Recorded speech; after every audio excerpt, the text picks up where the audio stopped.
ભાવનગર જિલ્લાના નવનીત બાલધિયા કેસમાં કોળી સમાજ મેદાને આવ્યો છે। મંત્રી પુરુષોત્તમભાઈ સોલંકીના પુત્રની આગેવાનીમાં પ્રદર્શન થયું। દિવેશભાઈ સોલંકીએ શક્તિ પ્રદર્શન કર્યું હતું। કોળી સમાજના યુવા પ્રમુખ દિવેશભાઈ સોલંકીએ હુંકાર ભર્યો। 100 કરતા વધારે કાફલા સાથે ભાવનગરથી બગદાણા સુધી યાત્રા યોજી હતી। બગદાણા પહોંચતા જ જય જય કોળી સમાજના નારા લાગ્યા। દિવેશભાઈ સોલંકીએ નવનીત બાલધિયા સાથે મુલાકાત કરી હતી। નવનીત બાલધિયાની મુલાકાત બાદ દિવેશભાઈ નિવેદન આપ્યું। તેમણે કહ્યું કે આ ઘટના બાદ સમાજમાં એકતા ખૂબ વધી છે। મને વિશ્વાસ છે નવનીતભાઈને ન્યાય અપાવીશું। આ ભાજપની સરકાર છે, લુખ્ખાગીરી કોઈની પણ નહીં ચાલે। આ સરકારમાં લુખ્ખાઓની દાદાગીરી ચલાવી નહીં લેવાય। ઘટનામાં જે પણ હશે તેને છોડવામાં નહીં આવે તેવું દિવેશભાઈએ કહ્યું।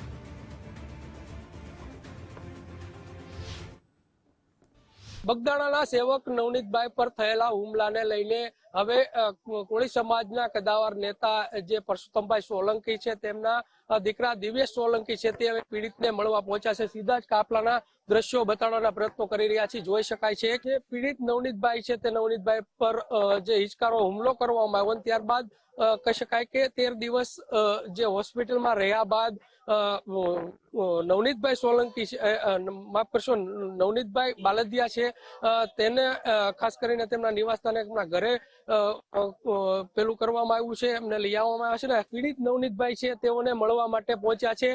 સીધા દ્રશ્યો બતાડવાના પ્રયત્નો કરી રહ્યા છીએ કે જે પ્રમાણે આ સમગ્ર ઘટના ઘટીને ઘટનામાં સૌ પ્રથમ વખત કહી શકાય કે હીરાભાઈ સોલંકી છે તેમનું મહત્વનું જે છે તે નિવેદન સામે આવ્યું હતું ને ખાસ કરીને આ પ્રકારે જે હવે જે સીટની રચના છે તે થઈ ત્યારબાદ કહી શકાય કે જે એક્શન મોડમાં જે છે તે પોલીસ હોય તે સામે આવી છે।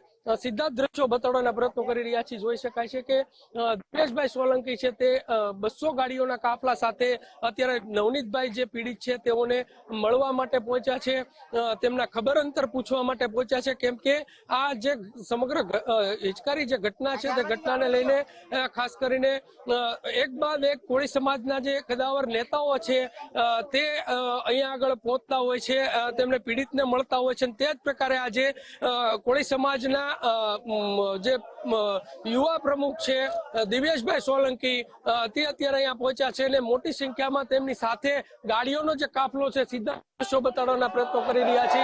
જય જય કોળી સમાજના નારા સાથે અહીંયા જે સમગ્ર લોકો છે તે લોકો અત્યારે અહીંયા પહોંચ્યા છે। દિવેશભાઈ છે તે હવે અહીંયા તેઓને મળશે, પીડિતને મળશે તે પ્રકારની વાત છે। પીડિત સાથે ખાસ કરીને જે પ્રમાણે તેમની જે ઘટના ઘટી દુઃખદ ઘટનાને લઈને હવે પીડિતને નવનીતભાઈ છે તેઓને મળવા અહીંયા દિવેશ સોલંકી છે તે 200 થી વધુ ગાડીઓના કાફલા સાથે અહીંયા પહોંચ્યા છે। કેમેરા પર્સન વિશાલ જાદવની સાથે કુણાલ બારડ, ગુજરાત ફર્સ્ટ, ભાવનગર।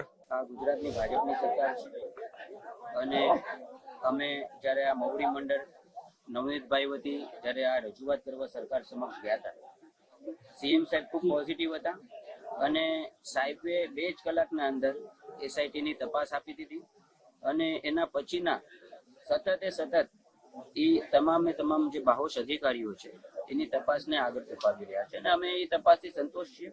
આજે તો મૂળ એવું હતું કે પુરુષોત્તમભાઈની નાદુરસ્ત તબિયત અને એમની પોતાની એક એવી જીદ હતી કે મારે બગદાણા જવું છે નવનીતભાઈ પાસે, પણ આપ સૌ જાણો છો એમની તબિયતના હિસાબે એ નહોતા હાજર રહી શક્યા, એટલે એના પ્રતિનિધિ તરીકે મને આજે એમને મોકલાવ્યો છે।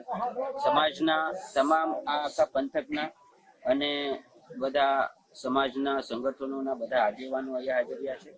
કોળી સેના છે, અખિલ ભારતીય કોળી સમાજ છે, માનદાતા છે, આ બધા સંગઠનોના પ્રમુખોય મારી સાથે અહીંયા હાજર રહ્યા છે। સમાજના મુખ્ય પ્રમુખોય આજુબાજુના ગામથી બધા સરપંચો પધાર્યા છે। એટલે સમાજમાં જે આ એકતાનો માહોલ છે એ માહોલને હું બિરદાવું છું અને મને પૂરેપૂરો વિશ્વાસ છે એ બાબતે કે 100% અમે આખો આ સમાજ ભેગો થઈને મારા ભાઈને હું ન્યાય અપાવીશ। ભાઈ, જે પ્રમાણે અત્યારે સીટ જે પ્રમાણે તપાસ કરી રહી છે કેટલો વિશ્વાસ છે અને કઈ પ્રકારે સૂચનાઓ આપવામાં આવી છે? 100% સરકાર જયારે સીએમ સાહેબ ને બધા મવડી મંડળ હતા એ પછી આ ભાજપની સરકાર છે।